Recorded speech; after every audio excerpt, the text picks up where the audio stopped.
Welcome to Swami Parthasarathy's Guru Purnima lecture, 3 Yogas to Meditation. Guru Purnima is an auspicious occasion where we pay our respects to the galaxy of gurus who have handed down the great truths of life over thousands of years. Before we begin the lecture, here is a short introduction on 98-year-old Swami G.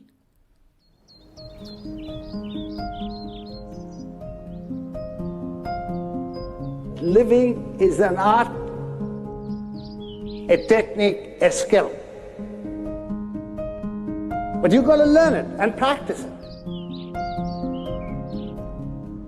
That's what the wisdom all about.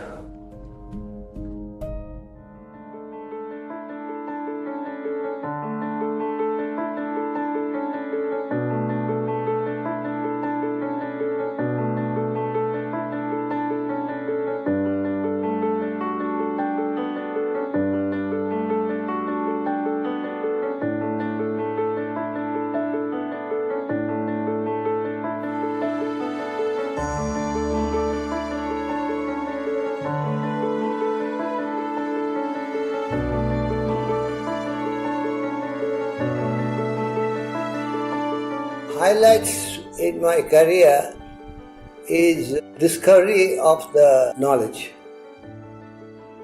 It's deeply embedded in the Upanishads, the Bhagavad Gita, and it took quite a while to understand what they're saying. And when I understood it, how practical it is and how important it is to live these principles in life, that was the highlights. I understood and I want to give it to the world.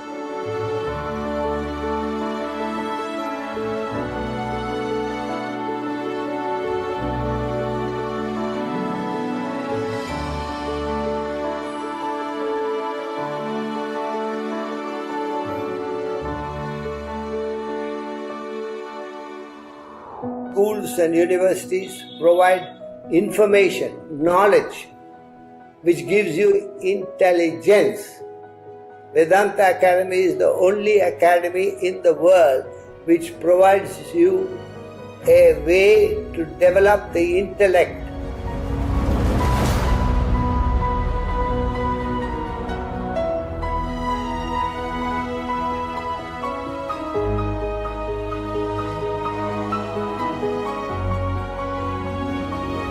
Swami Parthasarathy is one of India's best-selling authors on Vedanta, an ancient school of Indian wisdom. He says that he knows the success or the secret to success in the life of harmony, something that we're all searching for amid the chaos of the markets. You still play cricket, you still do yoga. Swami Parthasarathy lectures globally on disciplines. He's a mean spin bowler and even has advised the Indian cricket team. With cricket, SportsCenter has tracked him down to discover what feeds his unwavering passion.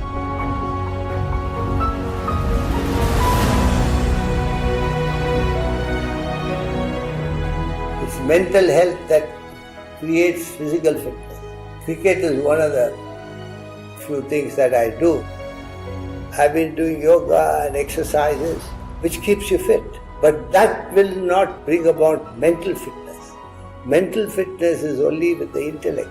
Intellect controls the mind, mind controls the body.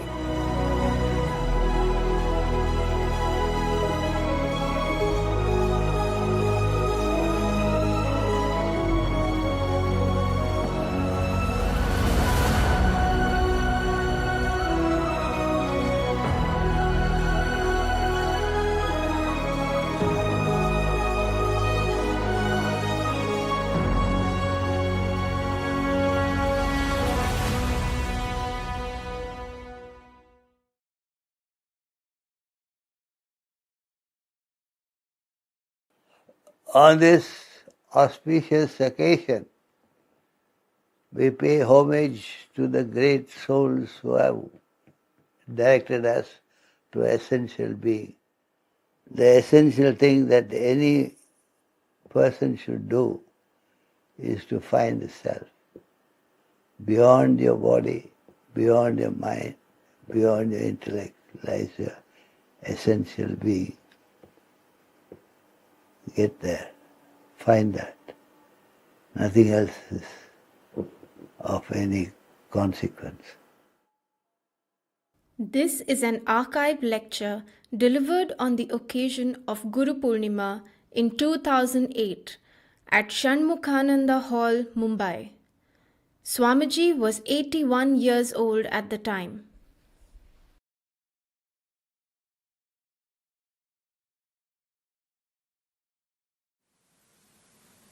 So the word yoga is derived from the root yuj, means to join. So performing yoga is attempting to join. So the question is, joining what? So the implication is that you have separated from whatever it be, and all attempts to get back to what you belong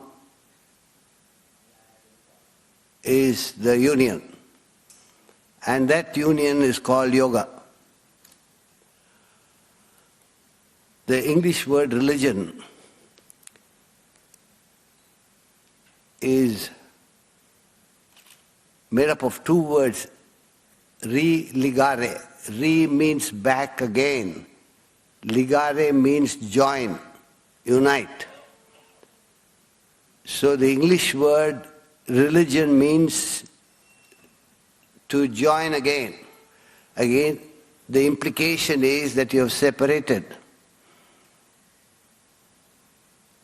So whether you want to use the English word religion or the Sanskrit word yoga, it only means that you have separated from your own self, and all attempts to get back to the self is the yoga that they're talking about. So there are three types of yogas, because each one of you has three equipments. You have a physical body, you have a mind, and an intellect. So these are the equipments that you have to offer to get back to your own nature. So when you use your physical body to reach the self, your own self, it is called karma yoga, the path of action. When you use your mind to get back to yourself, it is called bhakti yoga, the path of devotion. And when you use your intellect, it is called Jnana yoga, the path of knowledge. So these three yogas are designed for the three equipments that you carry. But all of them are directed to the eradication of desires. To get rid of your desires, and the state of desirelessness is called self-realization. To get back to the self, you need to get rid of your desires. So, a human being minus desires equals God. God plus desires equals a human being. The purpose of your existence in the world, what you and I have come here for, is to get rid of these desires. And once you eradicate the desires, you become the self. Now this has been acknowledged in all religions. Desire has been personified as the devil standing between man and God. You get rid of that devil, you reach God. In Christianity, desire has been personified as Satan. In Islam, it's personified as Shaitan. In Buddhism, as Mara. In Hinduism, as Asura. I'm only mentioning this because there is no difference in any religion whatsoever, because they're all designed to only get rid of your desires and reach the ultimate state of human perfection.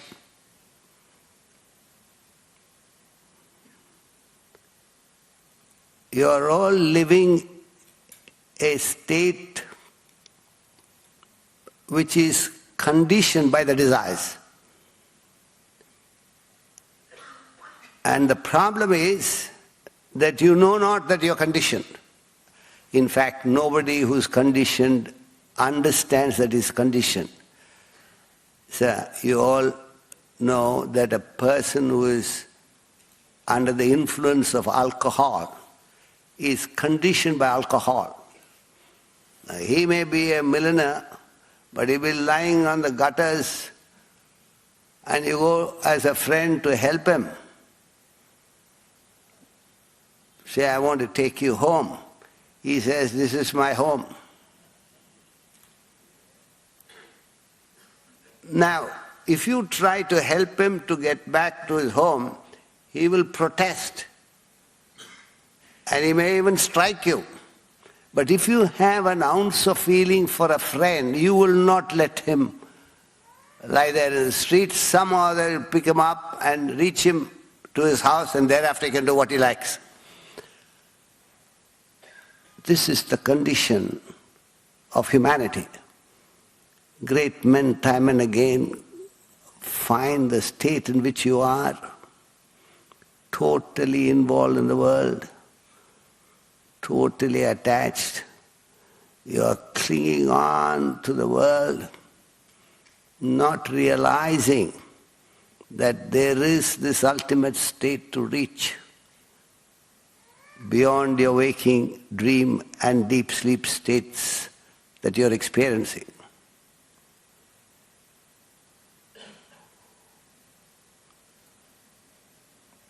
You not only are involved, you're all involved in whatever you do, but you want to you want to hang on to it after the event is over.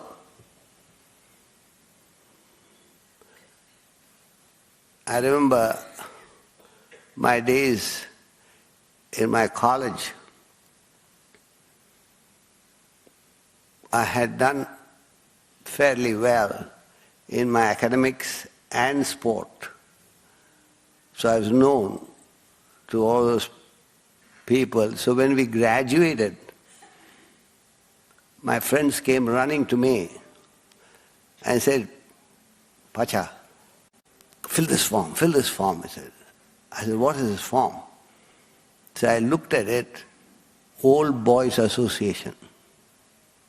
Huh? Old Boys Association. I said, why do you call it old? I'm still young. Huh? I'm hardly 19, they already call me Old Boys Association. What do you want? We want you to be the president. I said, listen, when I get old, I'll fill this form, I said. Now I know I was joking at them, but they all, see, you leave an institution, you still hang on to it. You're still attached to it. That's the meaning of endowment lectures. A man has come, he's done his job, he's going. Now he will remember, and he will call the fellows, and you force others also to remember. See, not only you're stuck with yourself, you keep yourself, you bury yourself under the ground. You won't move. Now you got to move. There's no point in hanging on to something which you don't know. So friends, it's almost an impossible task. It's like the friend talking to a drunken man. He is sober, the drunken man is under the influence of alcohol, he's conditioned. No person can talk to a conditioned person. A person who is not conditioned cannot communicate to a conditioned person. That's what is going on here.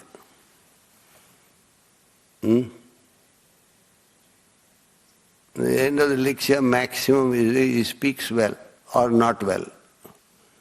Does it matter to the speaker, I don't know you, you don't know me, what does it matter? Whether I speak well or not, that's all you're concerned. And the next best speaker you hang on to. So what is the purpose of life? Is to get back to where you belong. I'm not suggesting to achieve anything more. I'm only asking you to remove the encumbrances upon your own personality.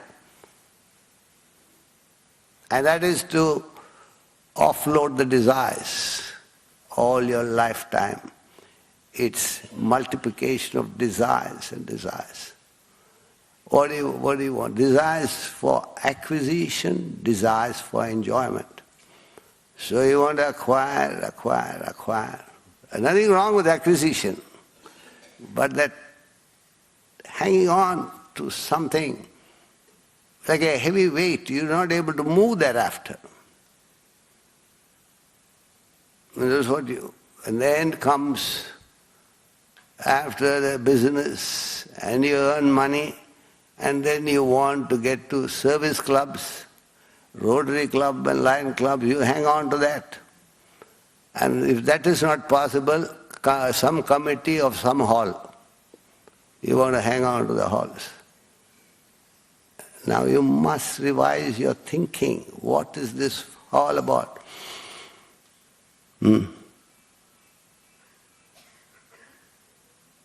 Beyond your body, beyond your mind, beyond your intellect lies your essential being. You know not your being.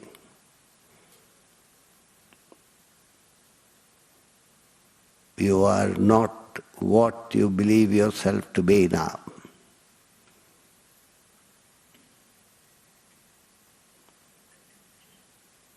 Someday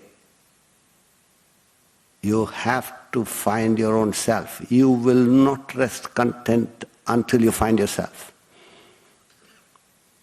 That self is a seat of infinite bliss, infinite happiness, infinite peace. And therefore, whatever way you try to gain the peace, you will not get it. You will not be satisfied because you will not compromise anything less than your own self, which is infinite. So therefore, the richest man is trying to find peace, happiness, pleasure through the riches. And you go on chasing that.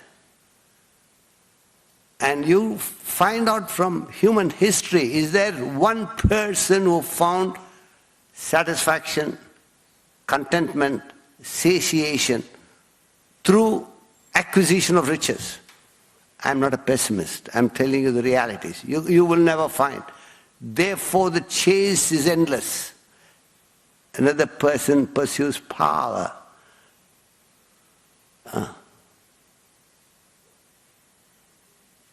You pursue power until you crack. What happened to a person like Hitler?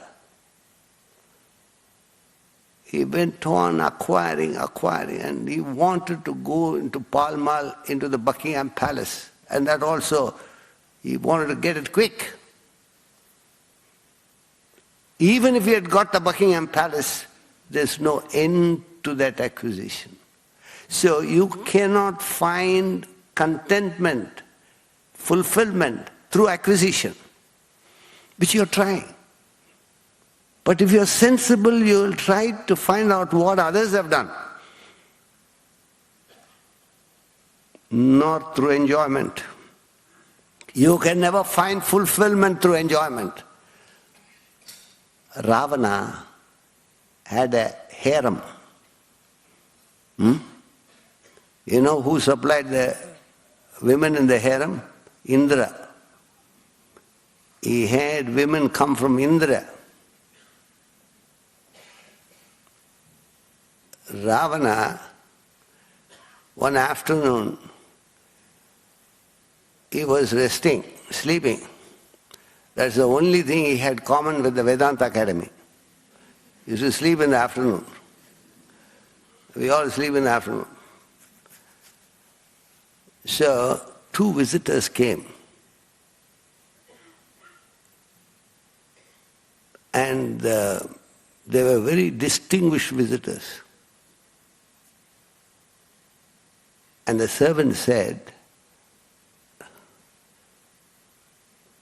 Ayya Tungrare, means Ravana is sleeping. I will wake him up. Shall I wake him up? Oh, no, don't wake him up. Don't. Let him sleep. When he wakes up, you tell him we are here. So they had to wait a long time before Ravana came and said to himself, oh my God, when did you come? And he called the servant, you didn't tell me. No, they didn't want me to wake you up. And then, you know who the two visitors were waiting for Ravana to wake up? Indra and Kubera. Indra is the ruler of the gods in heaven. Kubera is the god of wealth. Do you understand what is god of wealth? Now what do you understand? Nobody understands what I'm speaking. How can you understand? Can you imagine? This is a world record. 50 years I'm talking, nobody has understood anything. I'm talking. If this is not madness, I don't know what madness is. Kubera is a god of wealth, means, in modern language, chairman of all the banks in the world. If all the banks is the chairman, that is Kubera. That guy was waiting. Indra, the gods were waiting. That is the power and wealth and power of Ravana. And he had a harem. I'm talking about enjoyment. And the most beautiful women from heaven were there. But Ravana was not satisfied. He wanted Sita also, the consort of Rama. That fixed his doom. So what I'm trying to indicate, what Ramayana is trying to indicate is, it's a scripture, that you can never find fulfillment, satiation through enjoyment.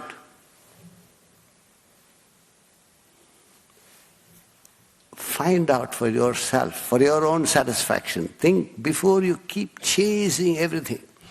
So all that you're doing is chasing this wealth and chasing enjoyment. So your life is nothing but acquisition and enjoyment. You acquire a house and enjoy living in it.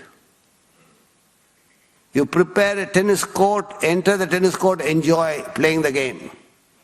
So all your lifetime is acquisition and enjoyment.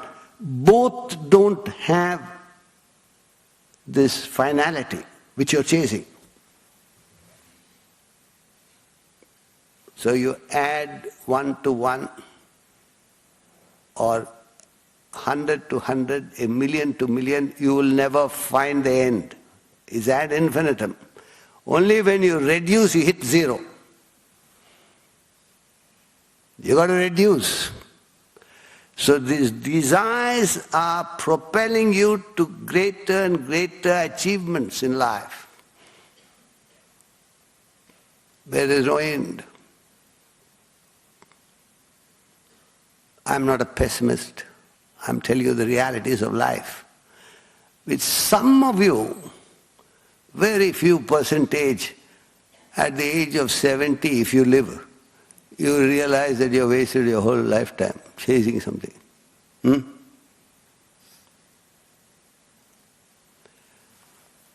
So therefore, it's not the promotion of desires that's going to give you peace and happiness. It's the reduction of desires. Man minus desires equals the self, equals God.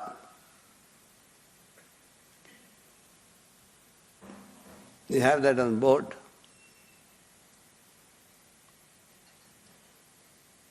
Man minus desires equals God. At least learn it by heart.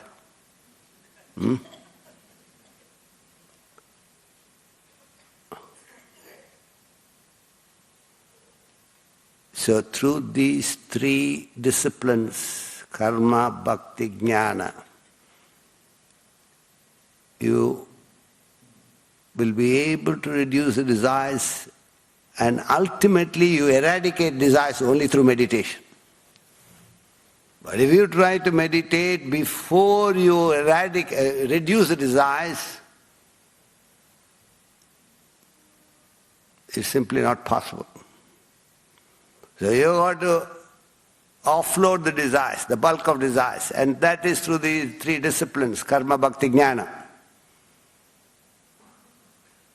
So these are high-sounding words.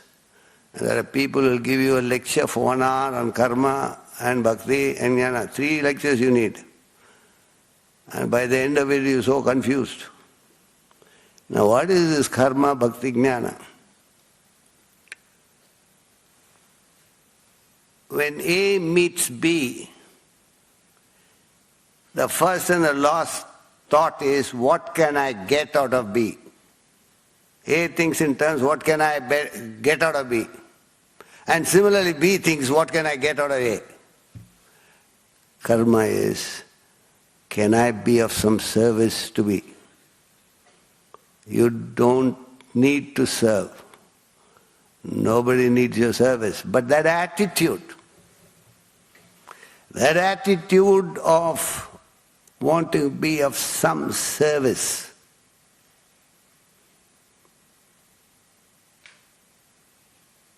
that's called karma. All your lifetime is to take and take. The moment you learn to give, to share, you become a karma yogi. It's as simple as that. Shanmugananda Hall invited the Swami. First and last thought, what am I going to get from them? Shanmugananda Hall invites Swamiji. Shanmugananda, what is the thought? What can I get out of him? If either of us think in terms of getting, there is no karma. If either wants to serve the other, it is karma. any transaction in life.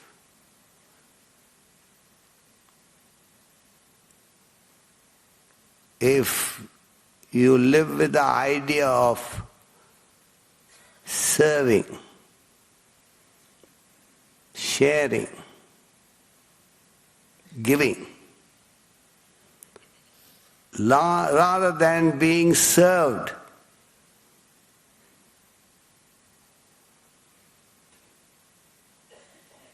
rather than aggrandizing, that is karma.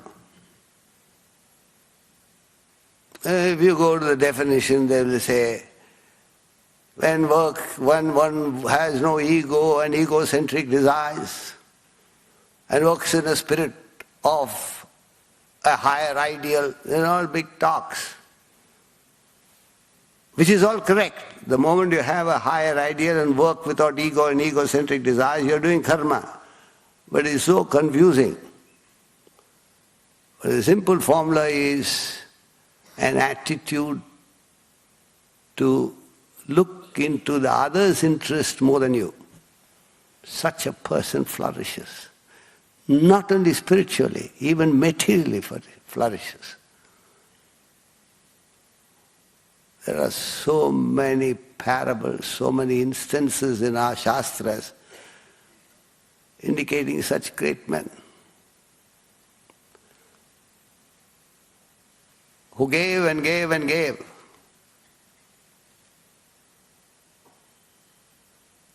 Sudama was a close friend of Lord Krishna. And he was in utter poverty. So the family told him, look here, you got a friend like Krishna. Huh? Such a rich man, why don't you, they were childhood friends, classmates, Sudama and Krishna. Why don't you ask him? Since the pressure was so much, he had a nagging wife. So he said, okay, I'll go. He went to Krishna's palace and the sentries there, security, asked him, hey, who are you? He's a beggarly dress, who are you? What do you want? I've come to see Krishna. They all laughed. So you want to see Krishna? Pada, he said. They asked him to get out. Because they have never met a person like this who would want to see Krishna, so they were rejected. But one wise fellow there, among the security, listen, our duty is to tell the master at least. Now we may not send him, let us go and tell him. So they went up to Krishna and told him, one of the fellows, there's a person who's come to see you. And his name is, before he could complete the name, Krishna jumped out of his seat, came running to the gate and says, my dear fellow, where are you? And they hugged each other. And then old classmates. 3 days and 3 nights he stayed there with him. Krishna wouldn't let him go. Not because he wanted to have free boarding and lodging. He wouldn't let him go. And end of it, he bid goodbye and came away. The interesting part is, he forgot to ask him. He went there only to ask for a favor. He forgot to ask him. This is the story. And when he came back, neither was he worried, what will my wife say because I have forgotten. No, he came back. And the story is, the house, the hut in he was staying was a 7-storied building it became. And the wife and children were all calling him, Papa, Daddy, Daddy, Papa. They were waving. He looked at them. The story is through yoga, bhava. It's all symbolic. There's no such possibility. Don't go to Krishna. Whatever house you have will go. So it's not that to be taken literally, but it's a 7-story building. They're all calling him. Wife calling him. He said, You are now happy, you got what you wanted. And the story is he went away to seclusion, reveling in his own self. So, the way to gain anything in life is to lose it. Remember this. One of the famous saints of this country, hardly known. Nobody knows him. You would know Vivekananda. You would know Ramakrishna Paramahansa. You would know Ramana Maharishi. All these people you know. Not to talk about the modern people. The greatest saint that this country ever produced was a saint called Rama Tirtha. Don't waste your time, you don't know him. So, he died in 1906. I am no way connected with him. Because I was born in 1927. 21 years after he died. At the age of 32. Now he is the person who said these things, great statements. The way to gain anything is to lose it. You pick one statement you are made. He made several statements.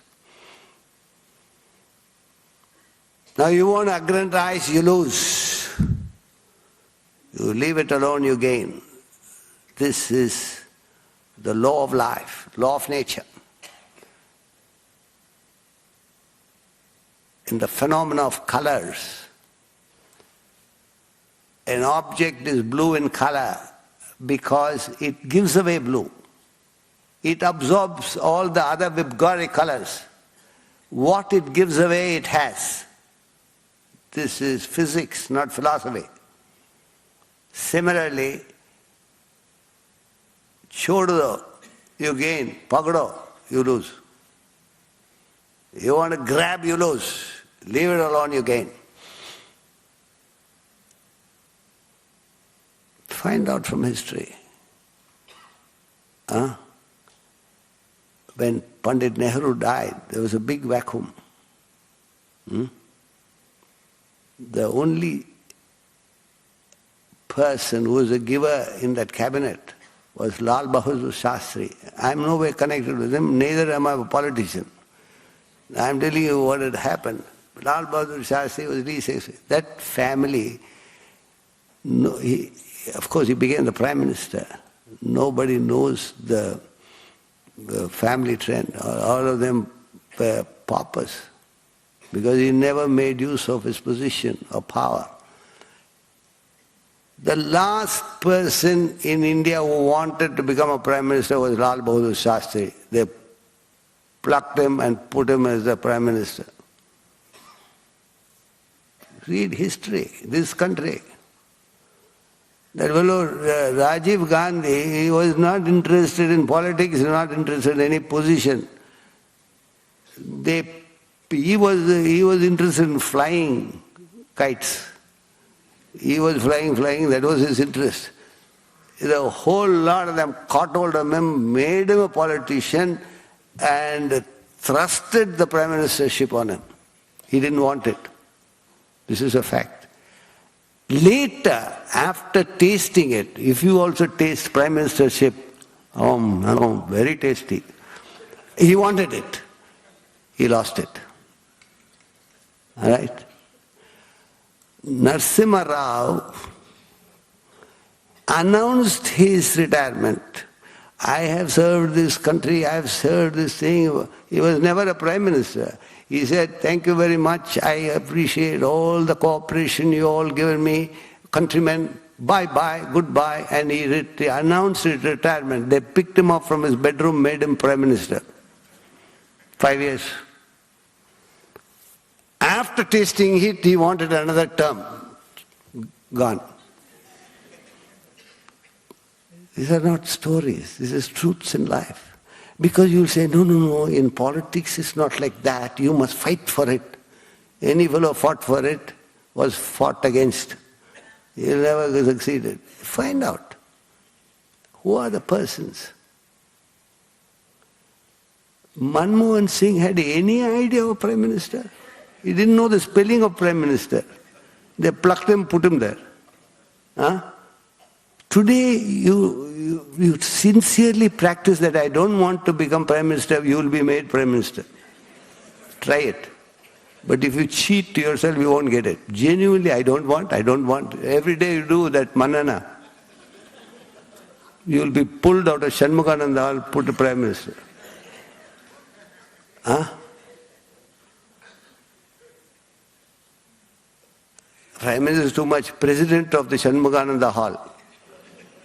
Leave that. They will make you president. You understand? This is the law. And all the time we are trying to grab. You lose everything. Bhakti, this is karma. Bhakti is nothing but a surrender, a spirit of surrender.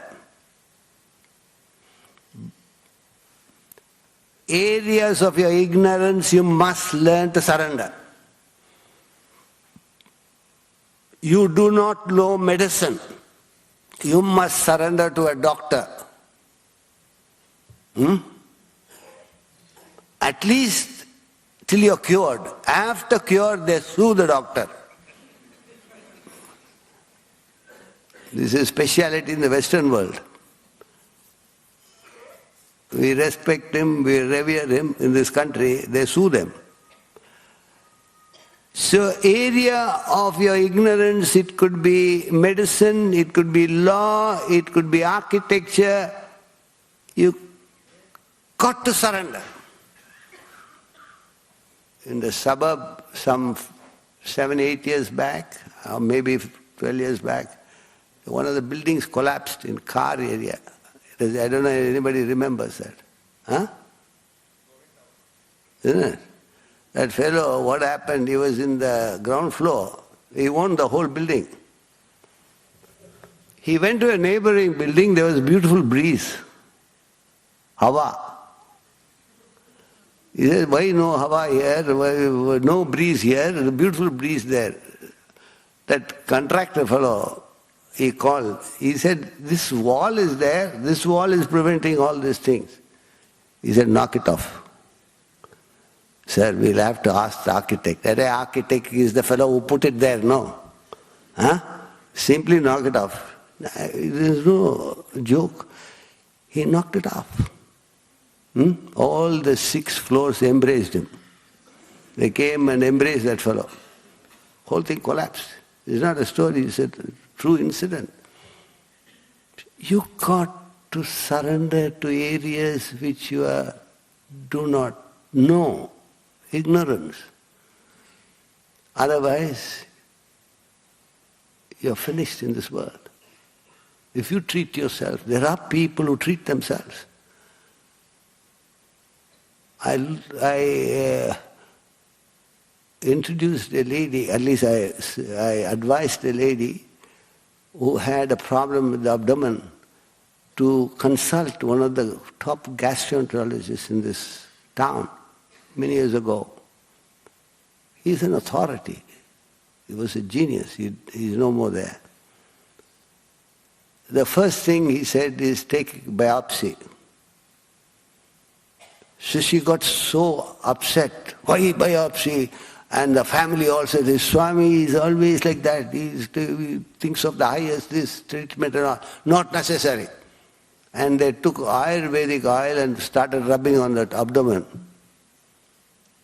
4 months later she died. You got to surrender to areas of your ignorance. She died of cancer.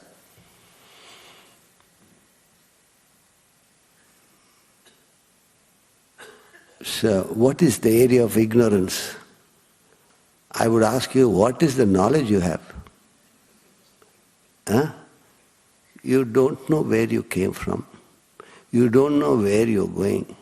You don't know when you're going. Every fellow thinks here at least 20 years guaranteed, including the speaker. After all, I'm 81, there are fellows who lived 101. Huh? Every fellow believes he lived 20 years. tonight we may not be seeing. So, you do not know when you're going. You do not know where you're going. You do not know your father's father's father's first father. You do not know whether chicken comes first or egg comes first. You do not know whether tree comes first or seed comes first. You know sweet nothing. So that area of ignorance you must surrender. You don't know how the respiratory canal is functioning.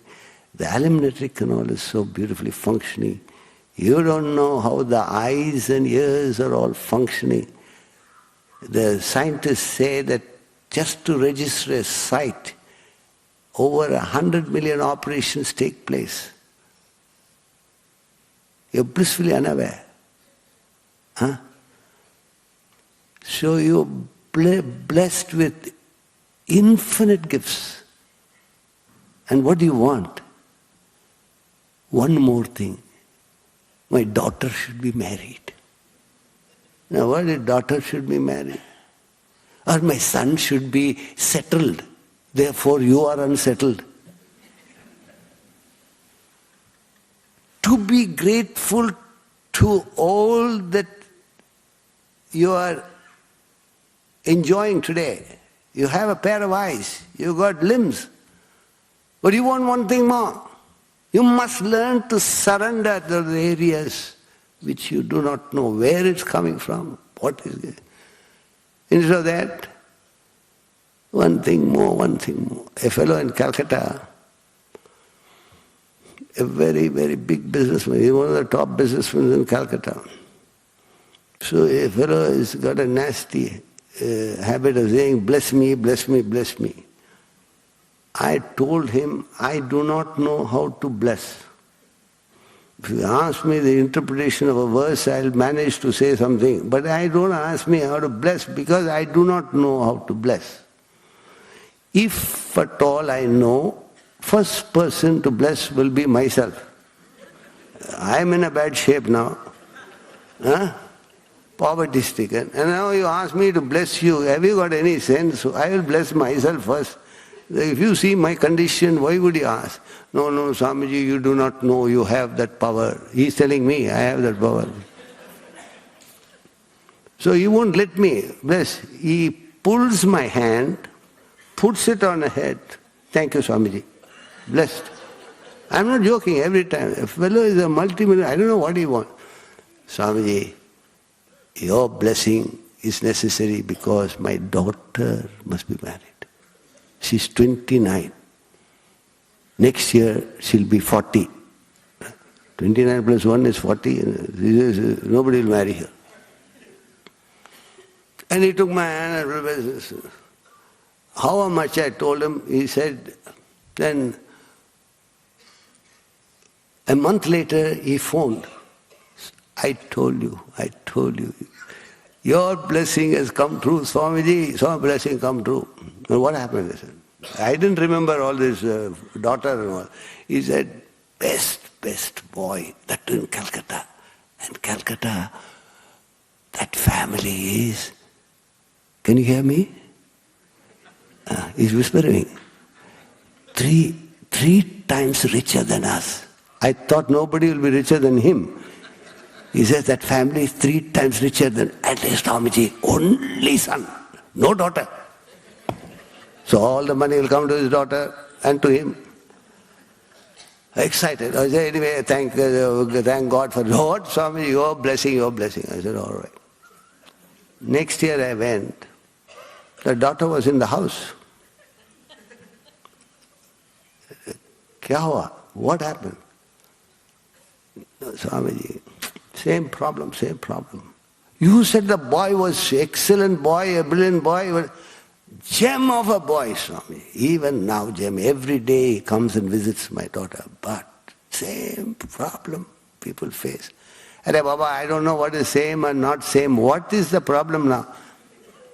Swamiji, mother-in-law, Rakshasa, Hiranyakasapa's sister. Rakshasa number one. I said, listen, all that is all right. Now what are you going to do? Nothing is to be done. Look here, I know the family, I'll talk to them. No, don't go, Swamiji, they'll insult you and nobody will insult me, I'm above all insults, I'll go and talk. No, don't talk to them. Then what are you going to do? The girl is here, come away from the world. She's tortured her, she's come away. Now what are you going to do? Simply bless me, Swamiji, everything will be all right. Right, listen, you're carrying this too far. I mean, what blessing? The child has come away and you've got to talk and do something about it. I'm telling you, your blessing is necessary, everything will be all right, He took my hand, put it on her head. Thank you, Swamiji, he said. I said, what is the blessing you want from me? Swamiji, you are a spiritual man. You're not a practical man. You don't know how it works. That lady is 79. High blood pressure. High blood sugar. One blessing from you, everything will be all right. I don't bless all this. Everything all right. He put my hand and said, thank you very much. Believe me, 6 weeks later, he phones me, your blessing has come true, Swamiji.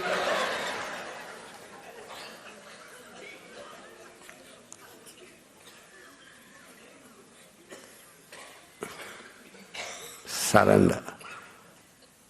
Surrender to areas which you don't know. Even if you cut yourself, forces come immediately and mend it. Isn't it? Even in sleep. Who has ordered that? How does it come? You must be grateful. You must surrender to that unseen power. That's called bhakti. Now today's concept of bhakti, Swamiji, he is a great bhakta. He knows the Vedas by heart. Boom. Computer knows it.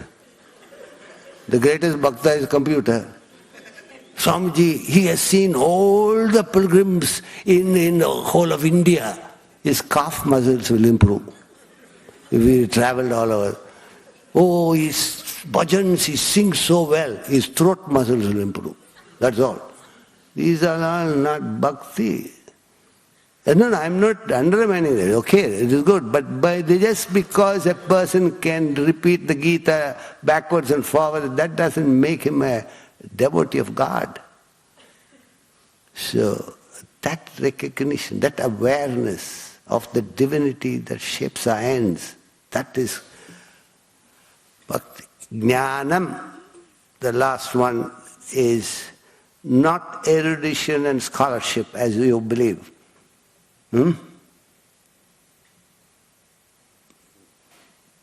If you ask, is Swami Parthasarathy a jnani? Of course. Is there any doubt?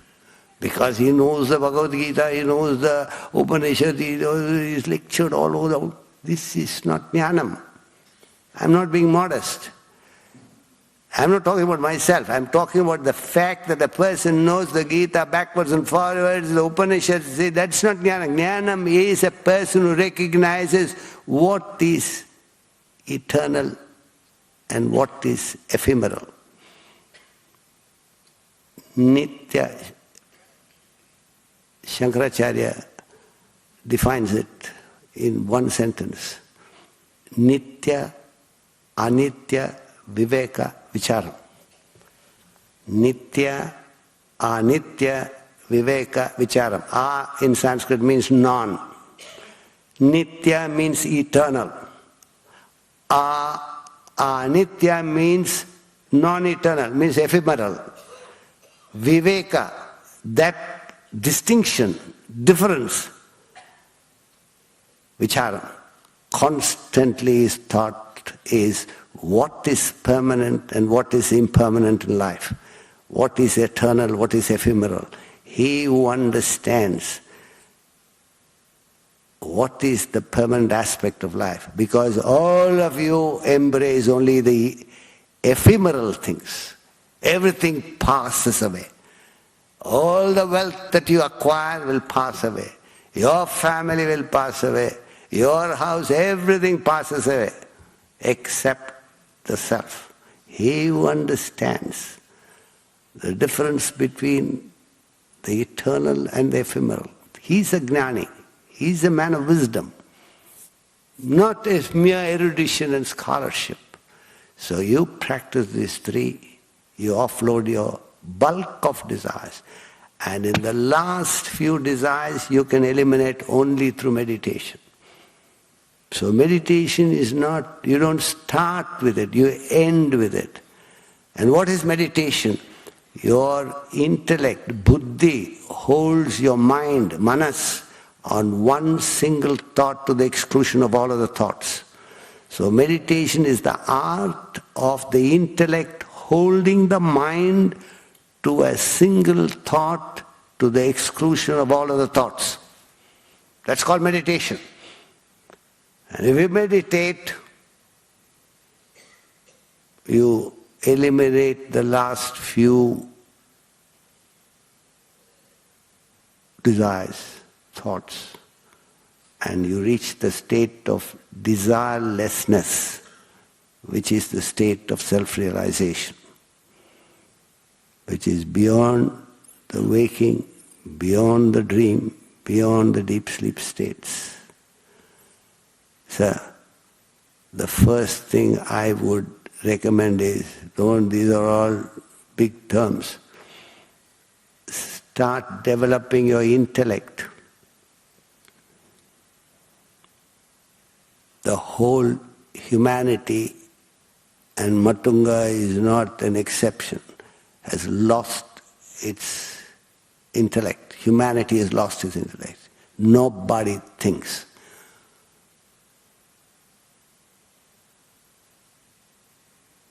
You're all following a herd instinct, and that's fatal. You all went to school and college. I ask you why you gone, nobody knows. You just follow the masses. Herd instinct. You find a job or a business, why? Herd instinct. You follow your predecessors. You get married. Nobody sits and thinks, is it necessary to marry or not? And then marry. Just mechanical, routine process, following the herd. And then you get children. Why do you get children? Everybody gets children. This is fatal. In 2005, in Turkey, one sheep slipped from a cliff. 1,500 sheep fell into death. It's reported in the papers. Do you have that? See it on the board. 1,500 sheep take a suicidal leap off a cliff. This is in Turkey, 2005, July. The shepherds were looking at the sheep falling into death. It's a huge cliff. Exactly what you're doing. Each one is leaping into death, suffering and sorrow. I'm not a pessimist. I'm telling you what's happening. You've got to develop the intellect. You can't follow herd instinct. You're men, women, you're human beings. You're not sheep, you're not goats. As human beings, you must start thinking. Just a mechanical routine. By the age you are 6 or 7, you say you're a Hindu, you're a Christian, you're a Muslim. On what basis? You have no clue what a Hindu is, no clue what a Christian is. And you declare and fight with each other. All the wars have been fought in the name of religion. Get off the mark. Start thinking. Otherwise humanity will be wiped off completely.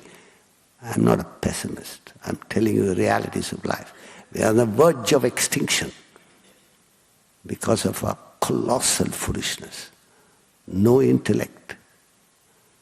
The wisest man has no intellect. He's just got intelligence acquired from external sources.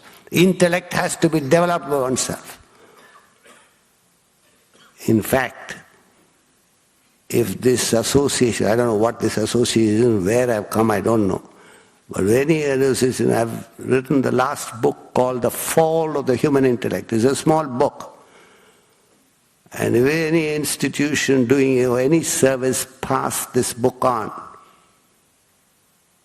Yesterday from America I got an order for 7,000 copies, so I'm not selling copies. 7,000 copies in America. One company, another company, 13,000 copies. You, in India, you'll wake up after 13,000 years. You don't wake up, because intellect, at least those fellows who don't have the intellect, but they've woken up to reality, and they're spreading this book which talks about the development of the intellect. If there is any association, any organization here, give it to your people, not my people. Give it to your people, let the word spread around, so that there's a chance of revival of the human race. Thank you very much.